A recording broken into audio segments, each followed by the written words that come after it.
Officer is in custody tonight, accused in a deadly shooting outside a Chesapeake grocery store.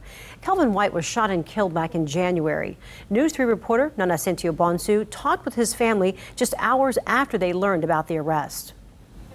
A mourning family is finally getting some answers. This right here, it put a clarity a little to the point where it hurts. The White family now knows the name of the off-duty officer police say shot and killed their brother, nephew, and son, Kelvin White. It brings light to this whole dark situation. And with that person facing his name, it just put a light. Chesapeake police say 34-year-old Edmund Hoyt turned himself in and is charged with voluntary manslaughter. Police say back in January, Hoyt, who was off duty, drove to Bainbridge Boulevard after he received a call from his wife that White threatened her with a weapon. Hoyt confronted White before shooting him. I want to see justice. I want to see this man brought to trial and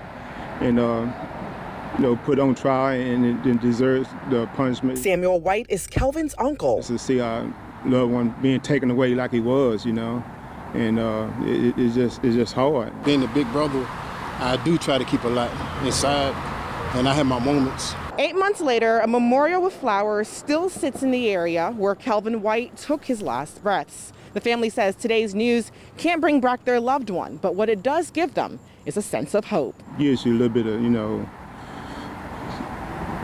I guess, feeling that, that things gonna work out. Maurice White says the recent incidents of police brutality in our country, from George Floyd to Rayshard Brooks and Jacob Blake, are an unsettling reminder. From my brother and to the time, that we're speaking at this moment, there has been other brothers that has been lost on this earth. I want the full justice to the point of the hurt. My brother's gone. We won't see him again. In Chesapeake, Nana Cynthia Bonsu, News 3. Well, the White family tells us they want the officer to serve the maximum sentence if he's convicted. So what does this mean exactly? Well, we asked Court TV anchor Julie Grant to explain the law in Virginia.